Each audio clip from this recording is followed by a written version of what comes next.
Não, eles Ok. demoram muito para... Sim, sim.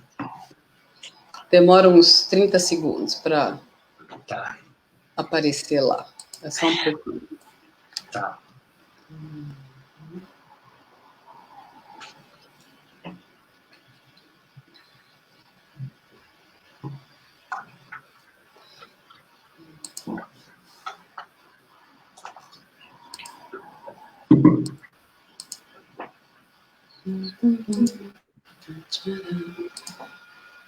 Já treinei aqui, deu 25 minutos certinho. Tá, a gente já está no live, tá? Espera só um pouquinho.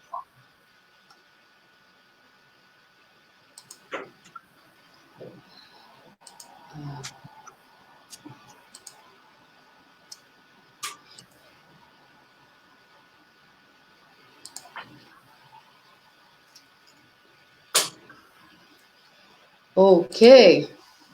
Então, boa tarde, meu povo. Tudo bem com vocês? Estamos aqui na nossa live diária. Como sempre, eu estou tentando aqui atualizar o meu celular para para poder ver as perguntas de vocês, porque quando eu estou no sistema ali eu não vejo, né? Mas eu sei que vocês já estão podendo visualizar, né? Porque eu estou vendo aqui, oi Edmundo, tudo jóia? Então, hoje a gente tem o prazer e a satisfação de ter o professor Danilo Ramos, da Federal do Paraná, que vai conversar com a gente sobre um assunto que é muito bem-vindo, porque muito pouca gente domina esse assunto na nossa área de pesquisa, incluindo a mim mesma, né, que tenho muito trabalho de estatística nas minhas publicações, só que é um trabalho que não é feito por mim, por isso a gente tem um grupo de pesquisa, né? Quando chega nesse assunto que eu definitivamente não domino, passa para alguém do grupo que domina. E eu tive a satisfação de fazer parte de duas bancas, eu acho já, né, com o Danilo, e pude apreciar a expertise dele nesse assunto, dentre outras, é claro, né, longa data aí de pesquisa na área de emoção, na música, mas hoje em particular, um outro dia eu vou convidá-lo, claro, para falar sobre a pesquisa dele, mas hoje eu pedi para ele dar uma luz para a gente nessa questão da estatística, porque há coisas relativamente simples que a gente desconhece e não precisa ficar dependendo, né, de uma outra pessoa no grupo de pesquisa para fazer. Então, hoje, sem mais, eu vou passar para vocês a palavra do professor Danilo Ramos, pianista, orientador na área de piano popular e também, ao longo dos últimos 10 anos, aí na área de psicologia da música, cognição, né, musical e performance. Então, sem mais, Danilo, super bem-vindo, obrigada. Está com você. Sônia, eu que agradeço, me sinto honrado por participar. Você sabe que eu sou um grande admirador do seu trabalho. Então, quando uma pessoa desse calão chama a gente para vir participar, é uma verdadeira honra. E como você mesmo disse, que nós somos parceiros, né? Então, dentro dessa parceria, eu vou procurar trazer, dentro do meu olhar sobre essas pesquisas em cognição musical, algumas questões que, às vezes, nos trabalhos acadêmicos a gente encontra sobre estatística que elas não estão muito bem esclarecidas. Então, pode ser que o trabalho, para quem seja docente assim da área, seja uma coisa meio trivial, mas como o público também é composto por estudantes de pós-graduação ou por aqueles que querem algum dia prestar um processo seletivo na pós-graduação, eu acho que é interessante saber um pouquinho sobre essas estatísticas básicas, né, que é o que a gente vai mostrar um pouquinho hoje para vocês. Então, eu vou compartilhar minha tela aqui com vocês, e aí você vai me dizendo a hora que tiver pronto. Que eu preparei uma palestrinha para a gente. Pronto, a gente já está vendo a sua tela, né? Ótimo. Então tá bom, gente. O título dessa participação é Estatística Descritiva e Estatística Inferencial. eu acho que a primeira coisa que a gente precisa saber de estatística quando a gente vai fazer uma pesquisa de natureza quantitativa. Antes disso, porém, eu vou me apresentar para vocês, porque é o seguinte, muitas vezes quando eu apareço com essa tela de apresentação, o pessoal fala, nossa, o cara quer mostrar o título que ele tem, que coisa arrogante. Não é nada disso. É simplesmente para o pessoal saber de onde eu venho, para entender como é que eu fui parar nessa área da pesquisa quantitativa. Então, como a Sônia falou, eu sou pianista, eu sou bacharel em música popular pela Unicamp, só que eu fiz o meu mestrado e meu doutorado em psicologia pela Universidade de São Paulo. E o que acontece? Eu conheci essa área de estatística justamente por ter feito um mestrado e um doutorado nessa área de psicologia. Então, no mestrado, nós pagávamos os estatísticos, porque no mestrado nós não tínhamos assim, disciplinas junto ao programa de pós-graduação de estatística, mas no doutorado eu tive um orientador muito correto nesse sentido, que me recomendou fazer as disciplinas de estatística. Então, no doutorado, ele disse para mim assim, nós não vamos mais pagar estatística, você mesmo vai fazer as análises do seu estudo. Isso foi muito bom para mim, porque é o que a Sônia falou, a gente deixa de depender um pouco de um estatístico, né? Mas eu vou dizer que eu não tenho formação em estatística, e eu sei a estatística básica para aplicar nos estudos da minha área, que é a cognição musical, onde eu tive a oportunidade de fazer um pós-doc na França, com o professor Emmanuel Bigan, e voltei para a Unicamp depois para fazer um pós-doc com o Antônio Rafael Carvalho dos Santos, que é meu professor querido. Hoje eu sou professor associado do Departamento de Artes da Universidade Federal do Paraná. Temos um grupo de pesquisa, que é o GRUME, né? Grupo de Pesquisa Música e Expertise, e como a Sônia disse, os meus interesses de pesquisa, entre 2011 e 2019, a gente teve um projeto grande sobre música e emoção, a gente tem algumas publicações nessa área, e a partir de 2015 até hoje, nós estamos investigando a expertise do pianista popular brasileiro, e atualmente eu também faço uma especialização em psicologia corporal pelo Instituto Reichiano de Curitiba. Então, eu tangencio muito entre a psicologia e a música, né? O tempo todo fazendo análise de comportamento de músicos, né? Então, antes eu vou apresentar os conceitos básicos, pessoal, que a Sônia já deve ter falado em outras lives, mas que se a gente não tiver bem claro aqui, a gente não vai entender os conceitos de estatística descritiva e inferencial. É bem rápido. Então, existem 3 tipos, basicamente, de pesquisa, né, quanto à natureza. Então, você tem a pesquisa quantitativa, que é o tipo de pesquisa cujas informações são traduzidas em números, para então se obter a análise dos dados e, posteriormente, se chegar a uma conclusão. Então, é uma medida exata. No caso da pesquisa qualitativa, é o tipo de pesquisa cujos dados não podem ser quantificáveis. E existem os delineamentos que são qual e quant, ou de métodos mistos, né? Que é aquele tipo de pesquisa que envolve os 2 tipos de dados acima. Então, nas pesquisas sobre a expertise do meu grupo de pesquisa, a gente tem adotado uma metodologia mista, porque muitas vezes o número, quando você junta o número e o qualitativo, você tem uma abordagem mais completa do fenômeno que você se compromete a estudar. Então, a gente tem gostado muito dessa qual e quant, né? E aí, gente, a gente entra no conceito de variável. Então, nas pesquisas quantitativas, tudo que se mede é chamado de variável. Então, quanto aos termos de precisão, as variáveis podem ser contínuas, então, é quando assumem qualquer valor em dado intervalo. Então, por exemplo, 100 ou 100,625 por exemplo, a mensuração de quanto tempo o pianista leva para memorizar determinada peça. Por que é uma medida contínua? Porque ela tem, você não é uma medida, um número absoluto, você pode ter vírgulas, né? Então, altura, peso, salário, que aí no caso seriam os centavos, né? Você tem medidas contínuas. Entretanto, essas variáveis, elas podem ser discretas. Então, é quando elas assumem apenas certos valores especificados dentro de um determinado intervalo. Então, os números não têm vírgulas, né? Então, por exemplo, quantos pianistas são canhotos numa sala de aula, canhotos, né, numa sala de aula? Não pode ter 7,8 pianistas canhotos, né? Ou você tem 7 ou você tem 8 pianistas canhotos. E no caso das variáveis, elas podem ser categóricas ou nominais, simplesmente quando os valores assumidos são categorias em vez de puramente numéricos, né? Então, por exemplo, pianistas homens e pianistas mulheres. Por que é importante entender esses conceitos? porque dependendo do tipo da variável que você tem, é um tipo de estatística que você vai analisar. Isso tem que ficar muito claro, né? Dentro também do conceito de variável, a gente tem 3 tipos principais de variáveis, né? Primeiro, a variável dependente, ou seja, é aquilo que eu mensuro numericamente. A variável independente é o que o pesquisador manipula.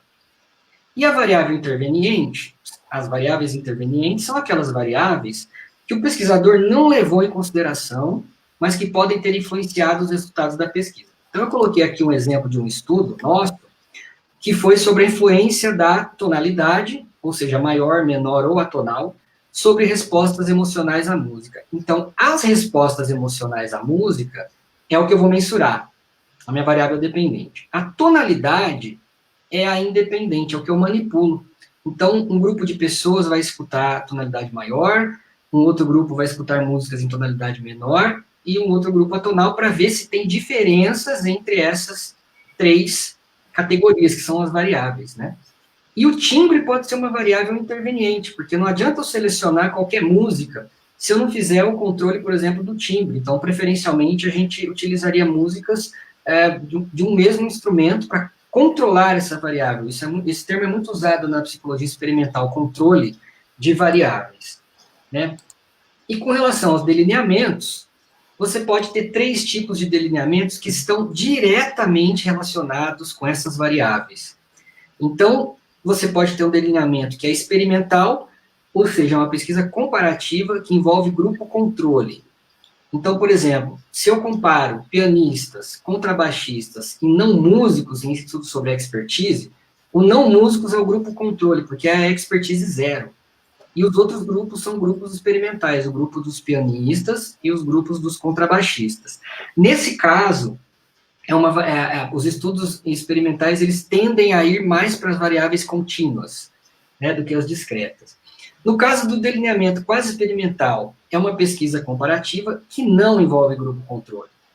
Então, se eu quiser comparar, por exemplo, pianistas homens e pianistas mulheres em estudos sobre expertise, eu não posso dizer que os homens são mais experts que as mulheres ou que as mulheres são mais experts que os homens, né? E não tem comparação isso, né?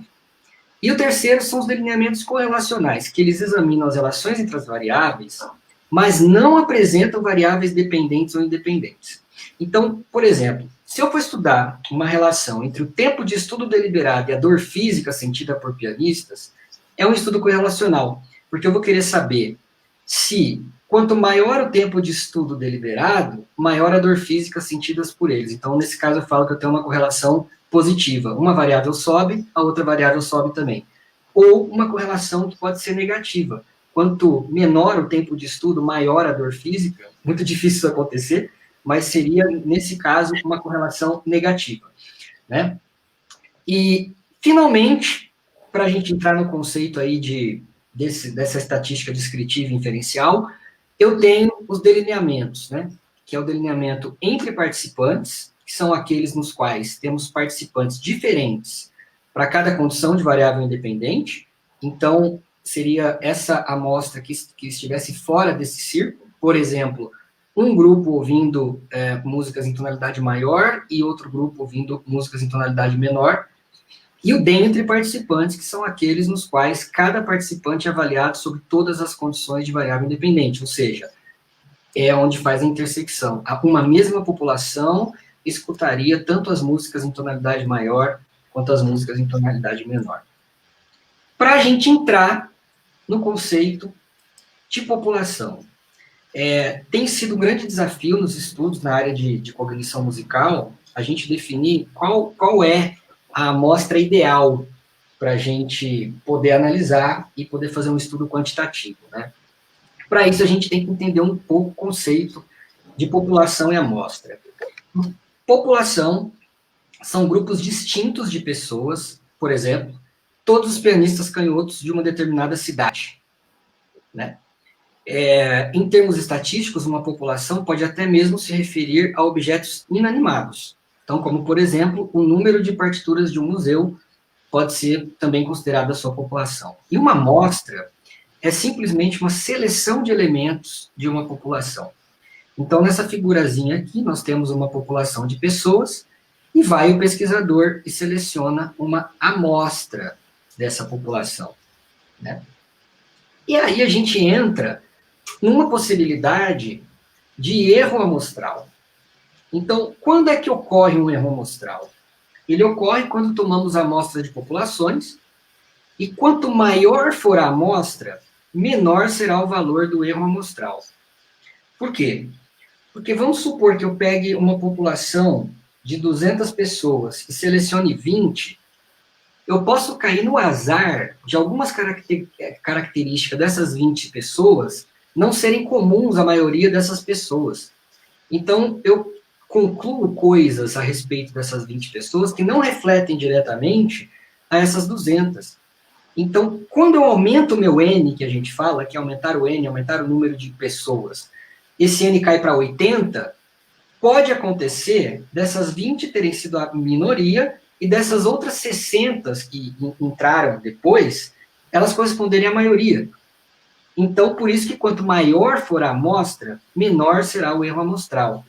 E existem fórmulas matemáticas para se calcular o erro amostral.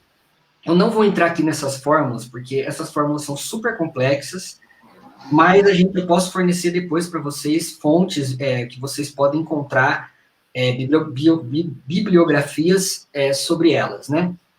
Uma sugestão que eu sempre dou, nesse caso, é para consultar um estatístico, não para fazer análise estatística do seu trabalho, porque sai um pouco caro, mas pelo menos uma consulta estatística para ele te indicar qual é o delineamento, qual o teste que você vai utilizar, se a tua população ela tem erro amostral ou não, ou então você tem como guia os artigos publicados em boas revistas de sua área. Alguns artigos já trazem características de população que podem ser muito próximas à sua. Isso ajuda também. Não é garantia, viu? Mas ajuda. E aí, a gente entra no conceito de estatística descritiva e estatística inferencial. Então, a estatística descritiva é a catalogação de dados numéricos.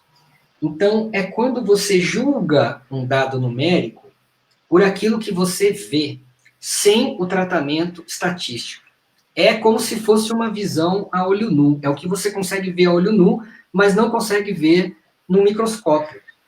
No caso da inferencial, ela leva em conta como chegar a conclusões sobre uma população, partindo da observação e análise de uma amostra, e o objetivo principal é tirar conclusões com base em amostras de tal modo que as informações possam ser expandidas para toda a população. Nesse caso, ela vai envolver a aplicação de testes estatísticos. Então, nessa live de hoje, eu vou me ater um pouco mais à estatística descritiva, porque não tem como você entender da estatística inferencial sem entender da estatística descritiva, certo? O que é importante a gente saber de estatística descritiva? Existem as medidas de tendência central. Então, 3 medidas principais têm sido utilizadas nos trabalhos em psicologia e psicologia da música e cognição, sobre essas medidas de tendência central. Então, a primeira delas é a média. Então, a média é a soma de todos os valores de uma amostra pela divisão do número total de fatores. Então, por exemplo, se eu quero calcular a média de idade dos pianistas dessa minha amostra, como eu tenho 11 pianistas, 1, 2, 3, 4, 5, 6, 7, 8, 9, 10, 11, eu somo a idade desses 11 e divido por 11. Eu vou ter uma média de 28 anos e meia. Então, percebam que essa média, como eu estou medindo idade, ela é uma variável do tipo contínua. Ela não é uma variável discreta. Ou seja, pode existir pianistas com 28 anos e meio. O que não acontece com a mediana. Então, a mediana, ela é um valor que está no meio da amostra. Isto é, que apresenta o mesmo número de valores acima e abaixo dela. Então, eu peguei as mesmas idades dos meus pianistas, organizei da menor para maior e calculei o ponto médio, ou seja, a partir do 23 eu tenho 5 valores para a esquerda e 5 valores para a direita. Então, a mediana é 23, é o meio da amostra. Então, se eu tenho uma média que ela é 28,5 e eu tenho uma mediana que é 23, eu posso concluir que a tendência desses números é ir para os mais jovens. Então, essa é uma população que tem uma tendência a ser mais jovem, porque a mediana é menor do que a média. Tanto é que se a gente for observar a idade desses pianistas, você pode ver que só tem 2 acima dos 40 anos, né? Então, eu tenho uma mediana abaixo da média. No caso da moda, é a terceira medida de tendência central. Então, é o valor mais repetido da amostra. Então, nós temos esses 11 pianistas, e nós temos 3 pianistas com a idade de 19 anos, e nenhum outro com idade repetida. Então, a moda é 19. O que define qual medida de tendência central eu vou utilizar é a pergunta da minha pesquisa. Isso tem relação direta com a pergunta da pesquisa, porque o pesquisador tem que ficar muito atento a isso. E aí, gente, para finalizar essa primeira parte, essa apresentação, tem 3 problemas que eu observo, principais, assim, nos estudos quantitativos em cognição musical. Primeiro, vejo em alguns trabalhos uma superficialidade na análise dos dados. Como? É quando o pesquisador analisa descritivamente dados que precisam ser analisados por estatística diferencial. Ou seja, é quando a pessoa sai concluindo coisas a olho nu que não correspondem à realidade. Então, por exemplo, nesse estudo de uma aluna de mestrado que a gente acabou de defender agora, a gente quis fazer um estudo correlacional entre as pessoas sentirem alegria quando escutassem determinadas músicas e a ativação fisiológica, né, por pareamento, que é quando a gente começa a balançar a cabeça, quando escuta a música, ou sentir algum arrepio e tal. Aí nós colocamos 6 músicas, então, milonga, mourão, um ensaio de uma escola de samba, um baião, um maracatu e uma reza, numa escala de 0 a 9, 0 a 10 era, se não me engano, e elas tinham que responder o quanto elas sentiram de alegria e o quanto ativou esses mecanismos de pareamento. E aí, a olho nu, o que esse gráfico sugere? Que, de maneira geral, o valor, as barrinhas em azul são maiores do que as barrinhas em vermelho, e as barrinhas em vermelho são maiores que as barrinhas em roxo, e as barrinhas em roxo são maiores que as barrinhas em verde.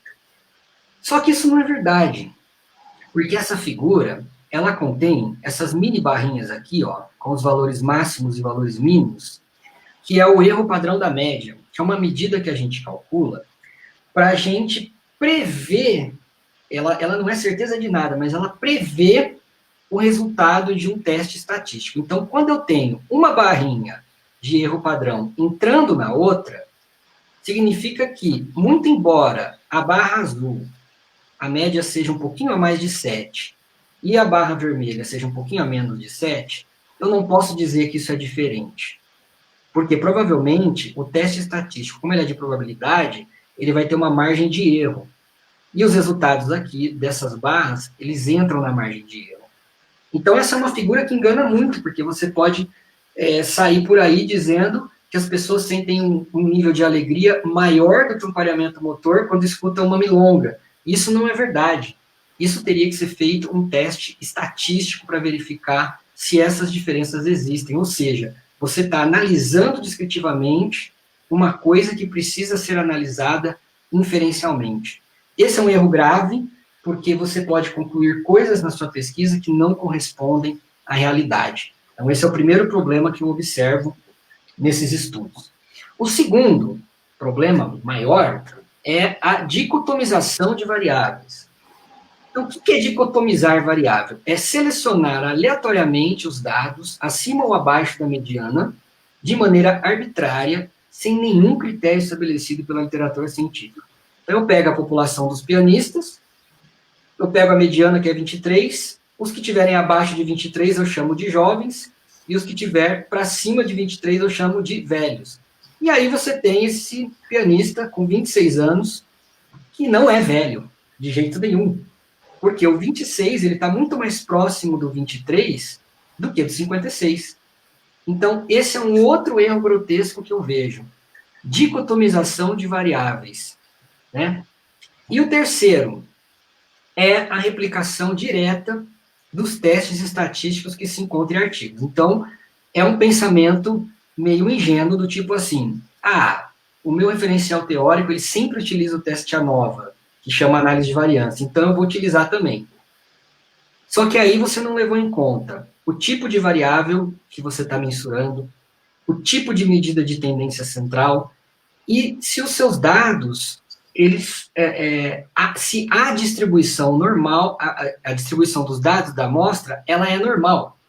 Ou seja, se ela tem as mesmas características dos dados da pesquisa do seu referencial teórico. Então, no caso desses pianistas aqui, a gente viu que a mediana é menor do que a média. Então, eles têm uma tendência a serem mais jovens. E você não levou isso em conta quando você aplicou o teste ANOVA. Então, o teste ANOVA aparece lá que não deu diferença estatística, e aí, no artigo do seu referencial teórico, aparece a diferença estatística, e aí você diz que os seus dados não corroboram, quer dizer, você sai concluindo coisas sem o devido cuidado. Então, isso eu considero um erro grave. São 3 os principais problemas que eu vejo. Primeiro, você concluir a olho nu o que precisa ser concluído por teste estatístico. Segundo, é dicotomizar variáveis. E terceiro, é a replicação direta de testes estatísticos, que você nem sabe o pressuposto desses testes e nem analisou a sua população. Como que eu faço para evitar esse tipo de erro? Esses 3, né, gente? Tem 2 referências que eu vou sugerir para vocês, muito boas, que a gente trabalha no GRUME, no nosso grupo de pesquisa. Primeiro, é o livro da Christine Dempsey e do John Hyde, que ele foi traduzido, e ele se chama Estatística sem Matemática para a Psicologia, usando SPSS para Windows. Então, você compra o livro, já vem o programa, você instala o SPSS, que é o programa que vai fazer as análises estatísticas, e lá você tem todo o conteúdo, você tem características, tudo isso que a gente falou na live de hoje, ele também ensina você a aplicar os principais testes estatísticos da área, então você consegue aplicar uma análise de variância, um Q-quadrado, uma correlação de Spearman, uma correlação de Pearce, você começa a entender os pressupostos desses testes, então é uma referência que eu acho obrigatória para quem quer trabalhar com estatística, pesquisa quantitativa, e o livro, esse já é um pouquinho mais famoso, é o livro do Kurzweil, que é o livro sobre projetos de pesquisa, métodos qualitativo, quantitativo e misto. Por quê? No caso de um processo seletivo de pós-graduação, a gente tem observado que os projetos, às vezes, têm perguntas e assuntos da pesquisa que são muito originais, muito importantes, mas peca um pouco na questão metodológica. Então, esse livro, ele ajuda você a se garantir um pouco mais, né? Então, eu vou deixar aqui o meu contato para vocês, é o grupo de música, grupo de pesquisa Música Expertise da UFPR. Nós temos um blog, que é grumeufpr.wordpress.com, e o meu e-mail, daniloramosufpr@gmail.com, se vocês tiverem alguma dúvida relacionada ao tema. Foi um prazer, assim, poder falar um pouquinho, espero ter contribuído aí para alguma reflexão de vocês. Então, eu agradeço muito a minha participação, e agora, se a gente puder responder alguma pergunta, enfim, eu deixo com a Sônia. Fique à vontade aí, minha querida. Ô, Danilo, coisa boa, muito, muito bom. A gente está aí chegando nos nossos 30 minutos, foi ótimo o seu timing, e o que eu tenho visto aqui é que as pessoas estão extremamente interessadas a ir cumprimentando a clareza com que você expôs o assunto. E aí eu vou pedir para você, como eu peço para todos os convidados, que depois depois que a gente desconectar aqui, à medida que você puder, entrar lá no Facebook e você mesmo pode responder algum comentário, né? Perguntas mesmo a gente não teve, eu acho que está todo mundo aprendendo com você, né? Estou vendo aqui Iramar Rodrigues, o Edmundo, Jonas, a Eliane, todo mundo dizendo que muito bom, maravilha, que esclarecedor. Então, eu acho que é isso, eu acho que a gente precisa estudar isso. Vou colocar, se você mesmo pode, mas se você quiser me mandar este esse seu slide último aí eu posso postar lá, ou você mesmo pode postar seu e-mail nos comentários da live, porque às vezes alguém não viu ou está lá no final, para entrar em contato. E como vocês sabem, nessa live ela fica gravada aqui. Então, você pode voltar, ouvir de novo, né, ouvir a explicação de novo. Para não dizer que não tem nenhuma pergunta, tem uma pergunta que eu vou responder da seguinte maneira. Deixa eu ver o nome da pessoa aqui que passou batida. Tá, o Kennedy Ribeiro. O Kennedy, se você está interessado em pesquisar um novo assunto, que é novo para você, e você está procurando saber sobre ele, eu vou recomendar que você vá à live onde a gente fala escolha de tema. Como é que eu escolho o meu assunto? Lá nas primeiras lives. É lá que você vai saber se esse assunto é pertinente para você, e não procurando um especialista no assunto. Porque eu posso resolver, para mim, sabe, neurocirurgia é super interessante, acho que eu vou procurar um especialista em neurocirurgia, porque eu vou começar a pesquisar isso. Não faz sentido. Então, antes de você procurar um especialista no assunto, você tem que ser capaz de desenvolver, no mínimo, o esboço de um projeto de pesquisa naquele assunto. Aí você entra em contato com a literatura sobre aquele assunto e você vai saber quem são os pesquisadores brasileiros que estão à frente daquele assunto. Qualquer caminho fora desse é uma aventura. E você vai, com certeza, esbarrar na indisponibilidade de um profissional, como a gente, que está com 10, 12 orientandos para cuidar, e você querendo descobrir se esse é um bom caminho. Entende? Então, a gente precisa descobrir isso antes de procurar um especialista. Tá? Então, a pergunta era se você, Danilo, entende de psicopedagogia. Então, eu vou deixar para o Danilo mesmo responder, né, porque essa é uma coisa específica e que não cabe. Né? Não cabe a gente perguntar, Sônia, você entende de... Bom, se você olhar, entrar no meu Lattes, acompanhar as minhas publicações, você vai saber se eu pesquiso esse assunto ou não. Tá? Então, isso assim, fica a dica para todo mundo. Assiste a live do dia... Eu vou até dizer que dia que é, porque eu tenho a lista toda aqui.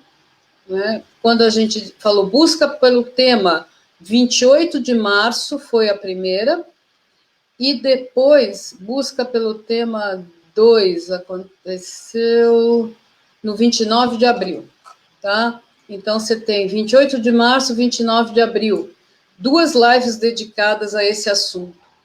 Quando você chegar à conclusão que realmente alguma coisa relacionada à psicopedagogia é seu assunto, você vai ter, com certeza, conhecimento de autores que podem te ajudar a caminhar por aí. Né? E aí, então, gente, fica aí para o Kennedy, para todo mundo, né, para todos, especialmente o pessoal da graduação que estiver buscando um novo tema, 28 de março, 29 de abril. Né? E eu vou passar para a despedida aí do Danilo, porque estamos aí já passando 5 minutos. Amanhã tem mais. Sônia, foi um prazer. Eu quero que você saiba que sempre que você precisar, eu estou aqui para contribuir. Eu achei essa iniciativa sensacional. É uma maneira de aprender super lúdica, com um conteúdo que não é aquele conteúdo que é tão extensivo, mas também não é uma coisa superficial. Dá para a pessoa assistir e assistir de novo. E se não entendeu, assiste de novo. Então, me sinto super honrado e estou sempre à disposição. Tamo junto, viu? Obrigado, muito obrigado. Muito obrigado, você sabe que é recíproco, né, Danilo? É sempre muito legal, às vezes que a gente fez coisas juntos, foi muito legal. Eu aprendi muito na defesa dos seus orientandos, foi muito bacana, então, né, estamos aí, todos nós estamos aí assistindo, nós somos uma grande comunidade, quanto mais a gente aprender a compartilhar conhecimento, melhor para todos nós, melhor para a área. Sim, melhor para a área também. Que é o que interessa. Então, minha gente, amanhã a gente tem aqui mais ou menos relacionado ao assunto, porque a gente continua falando de cognição, que a gente tem amanhã uma visão diferente, a gente tem a visão de um psicólogo que trabalha com... oh, meu Deus! Trabalha com MDR, trabalha com justamente o trabalho de foco, né, e concentração em todas as áreas, e já trabalhou com performance, trabalhou conosco, é parceiro do grupo de estudos em performance musical aqui da UFG, do GPEM, que é o professor Danilo, é tudo com B, Rodrigo Duetti. Então, amanhã a gente tem Rodrigo Duetti aqui, falando justamente de ansiedade na performance, que é uma especialidade dele, tá bom? Então, gente, beijos, obrigada por estarem aí, fique em casa, álcool em gel, fique em casa, álcool em gel, é o mantra, né? Fique em casa e álcool em gel, tá? E amanhã a gente se vê. Super beijo, obrigada, Danilo. Obrigado, Sônia, beijo para vocês também, gente, obrigadão. Tchau.